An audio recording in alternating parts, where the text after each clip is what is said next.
Shalom anak-anak Miss, usia 9 sampai 11 tahun. Apa kabarnya kalian hari ini? Miss percaya kalau semua kalian pasti dalam keadaan sehat dan diberkati oleh Tuhan. Hari ini kita masuk di daring PPA kita di hari yang kedua, yaitu Kurnas, Kurikulum Nasional, dan hari ini judul Kurnas kita adalah Sikap dan Tindakanku. Coba perhatikan video percobaan tentang gerak berikut, di mana kelereng digelindingkan dari tingkat kemiringan yang berbeda-beda, dan juga bagaimana jika diberi alas ketika kelereng digelindingkan. Pasti hasilnya sangat berbeda.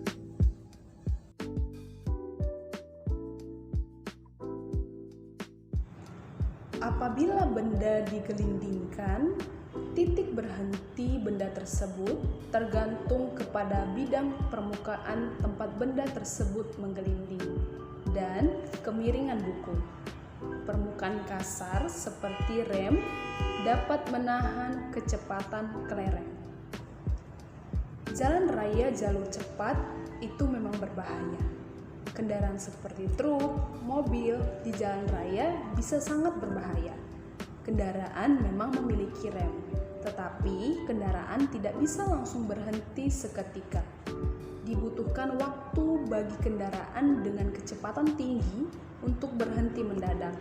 Sebuah mobil yang bergerak dengan kecepatan 50 km per jam akan maju sekitar 24 meter jika melakukan rem mendadak sebelum benar-benar berhenti. Jika jalan basah, mobil bahkan bisa tergelincir lebih jauh dari 24 meter. Karena itu, jangan berdiri di depan mobil yang sedang berjalan. Sangat berbahaya jika mobil mengerem, mobil tersebut tidak bisa langsung berhenti. Jika kita menyeberang jalan, carilah zebra cross atau tempat menyeberang jalan yang aman. Pastikan menoleh ke kanan dan ke kiri atau ditemani oleh orang dewasa di sekitarmu. Rambu-rambu lalu lintas membantu kita untuk menggunakan jalan dengan hati-hati. Rambu-rambu lalu lintas memberi peringatan kepada kita tentang bahaya di jalan. Oke, di sini Miss akan membagikan 6 poin cara menyeberang di jalan raya. Oke, yang pertama itu cari tempat yang aman untuk menyeberang jalan.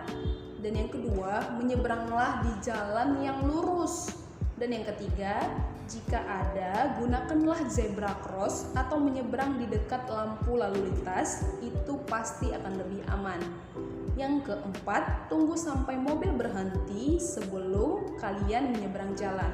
Yang kelima, jangan berlari, tetapi seberangilah jalan dengan hati-hati.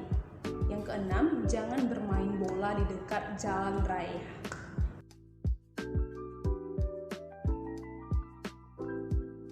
Di dalam Amsal 25 ayat 28 dikatakan bahwa orang yang tidak dapat mengendalikan diri adalah seperti kota yang roboh temboknya.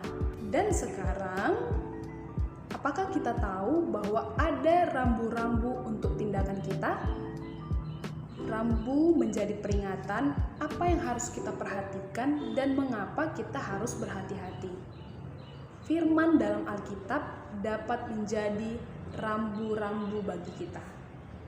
Rambu bagi kita yaitu adalah firman Tuhan. Misalnya, Tuhan mengajar kita untuk menunjukkan kasih kita kepada orang lain.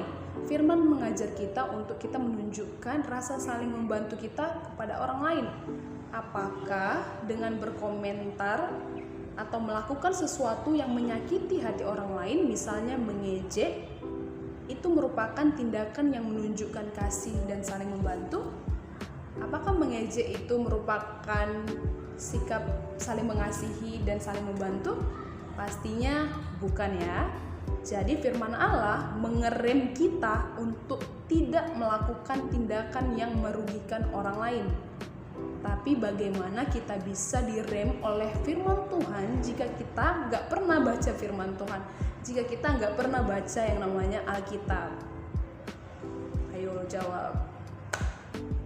Di jalan raya, apabila kita tidak berhati-hati dan memperhatikan rambu, kecelakaan bisa saja terjadi dan akibatnya bisa sangat berbahaya. Contoh, tindakan yang jika tidak diperhatikan bisa fatal akibatnya. Yang pertama, yaitu hubungan kita dengan teman kita. Jika kita tidak berusaha menerima kekurangan orang lain, yaitu teman kita sendiri, tetapi kita malah mengejek teman kita yang punya kekurangan tadi, lama-kelamaan kita nggak punya teman. Ingat satu hal, bahwa saya tidak ada orang yang nggak punya kekurangan. Dan yang kedua, jika kita terus berkata kasar, lama-lama nggak seorang pun yang mau berteman sama kita. Nggak ada orang yang suka hatinya tersakiti.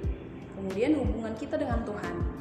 Jika kita nggak pernah mau berdoa dan membaca firman Tuhan, kita nggak akan pernah mengenal Tuhan lebih baik lagi, dan akan sulit kita menjadi percaya jika kita nggak mengenal Tuhan dengan baik. Kemudian yang ketiga, hubungan kita dengan masa depan. Jika kita ngotot nih, nyontek gitu ya, dan guru kita memergoki kita, pastilah nilai ulangan kita dipastikan bisa 0, ya kan? Kemudian yang kedua, jika kita nggak belajar sebelum ulangan, bisa repot kan kalau kita nggak bisa menjawab. Nah, jadi itulah beberapa tindakan yang kalau nggak kita perhatiin itu bisa fatal akibatnya. Jadi sangat perlu kita perhatikan. Anakku yang kukasihi, kita hanya perlu bersedia untuk taat kepada Tuhan. Dan Tuhan sendiri yang akan memberikan kekuatan dan bimbingan bagi kita untuk mengendalikan diri dan bersikap baik. Penguasaan diri merupakan salah satu dari buah roh. Ada beberapa hal yang Miss ingin ingatkan kepada kalian, yaitu ingatlah untuk selalu berdoa, minta Tuhan untuk mengajar kita untuk mengendalikan diri dan menjadi pribadi yang gak mudah emosi. Tetap hidup taat kepada Tuhan dan bersyukur atas semua yang kita miliki. Jangan biarkan emosi membuatmu keluar dari rencana Tuhan. Ingatlah bahwa masing-masing dari kita istimewa, dan Tuhan pasti memimpin kita menjadi seseorang yang istimewa. Jika apa? Jika kita mau tetap mengikut Tuhan dan taat pada firman Tuhan. Sekian materi Kurnas yang Miss bisa sampaikan pada hari ini. Selamat mengerjakan tugas. Terima kasih. Tuhan Yesus memberkati. Shalom.